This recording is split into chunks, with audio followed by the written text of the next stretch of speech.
I was the manager of the team, and even though I had been a player and I'd played in some great games, this one stands out above all the rest because of the significance of it, the occasion, the club's birthday, and of course the team that we were playing. There was a great relationship between Celtic and Barcelona over the years, but there was no doubt this was the best club side in the world with the best player in the world in Messi playing.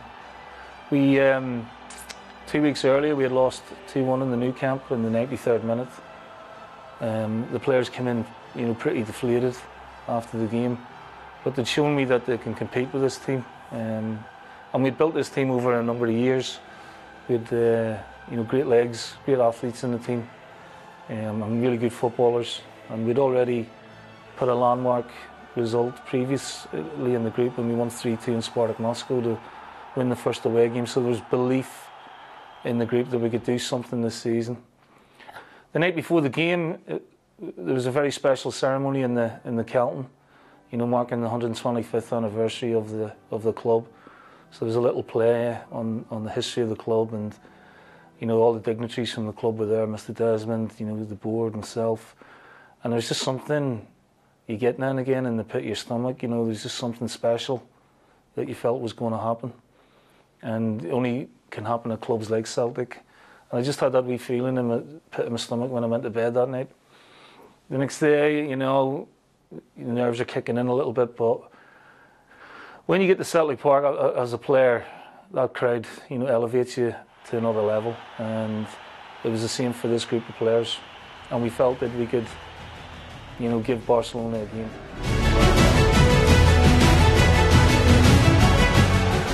Xavi, Pedro, away, but only as far as Xavi, and Alexis trying to divert it in. Yeah, it's a poor clearing header from Charlie Mulgrew here. He's on the stretch here, but he's got to do better than that. As the game starts, what you don't want to do is, sometimes you can't help it, but sometimes you don't want to sit in all night and let them keep possession and dominate the play. So we were a little bit hamstrung in terms of team selection as well. There was no Scott Brown, no Gary Hooper, there's no James Forrest. And these guys would have started the game. They're really important players to me at that time. So you had to sort of do a little bit of rejigging with the team as well. So we set with the same formula that we'd used in the group. It was like a 4-4-1-1. With Adam Matthews on at left back. I mean, Adam could play those positions. With two very good centre halves in Ambrose and Wilson at that level, because they'd fantastic pace, and they got you out of a lot of trouble on the cover, and we needed that against this team. They were mobile and could read the game very well. In midfield we had Victor Wanyama, who was a sensational young player, holding midfield player. Beside him, Joe, Chris Commons on the right, Charlie Mulgrew on the left, which again sort of like putting square pegs in round holes. Miku, who hadn't played a lot, was playing off George Samaras, and at right back with Mika Lustig. It was a big, strong team, and we needed that, but we didn't want to be on the back foot all night. But sometimes you can't dictate that because of how good the opposition are. And the one thing you need in a game of this magnitude against this quality opposition is you need a good goalkeeper.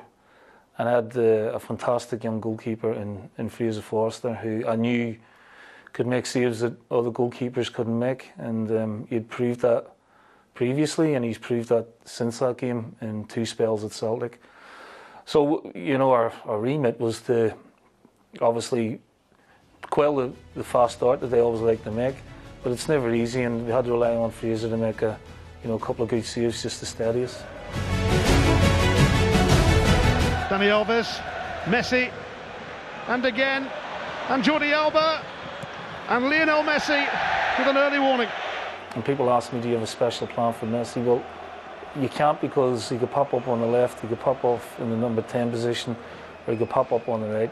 So what you needed to do is make sure you had a good structure, in your 2 banks of 4, and then, you wanted Miku to get around Xavi when they were in possession, and leave Samaras up against the 2 centre halves who were Mascherano and Bartra. And I knew Samaras could get us up the pitch because he had the power and the pace and the height to, give them problems, and it would have been a good outball for us when we needed to get respite. But how do you stop Messi? It's very difficult. Get close to him. But don't forget there's so many world-class players around there with him. But it was just important to keep our shape in the back four and the midfield, because he just finds those little positions. People sometimes when they're chasing the opposition ball watch, and he just walks off people and finds pockets of space, and you know what he can do in an instant. In that year he scored 91 goals. So, that's phenomenal in the calendar year, 91 goals. So you could see the concentration levels that were needed, the fitness levels that were needed, and obviously, again, your goalkeeper when required to make saves.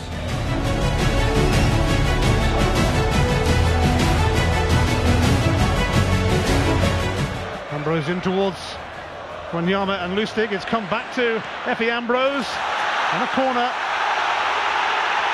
Well, real chance here for Celtic to put Victor Valdez under pressure with Charlie Mulgrew's delivery. Let's see how they handle this. So in what sort of shades of possession we did have, you ultimately have to make the most of it. The best thing to do is get down the sides of Barcelona from an attacking point of view, because it's almost impossible to play through them.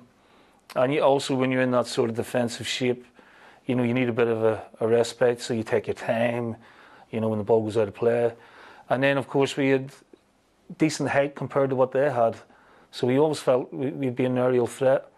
So, when Effie got the throw-in, it was important to make them defend, and the long throw came in, it comes back out to Effie. There's only one thing that I want him to do, and that's to take a touch and cross it. He does the right thing. Again, they're very quick, they're very good out of possession to get the ball back, but I think Sanchez went out and closed them down very quickly, and we get the corner. And then we think, right, opportunity here.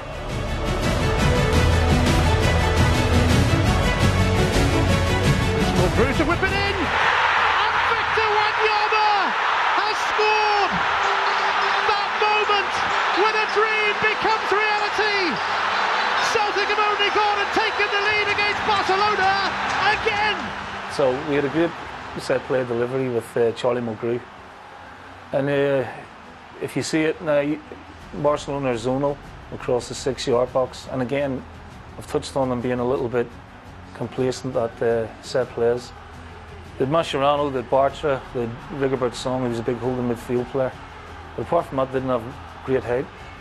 So what we wanted to do was, get Effie, Sammy, and maybe Joe, one on the goalkeeper to make sure Valdez couldn't come and get a clean one, and then isolate Alba, who was zonal, which is unbelievable, at the far post. And listen, you could practice it all day long. You could practice it 150 times. It's just all about the moment. And Charlie delivered the perfect ball. Victor got the run on Alba perfectly and buried the header in, and it was brilliantly executed.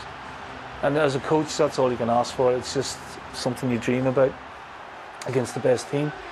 The other point is you get the goal, you get the lead, which is so vital in a game of that significance and that quality, because it gives us something to hold on to.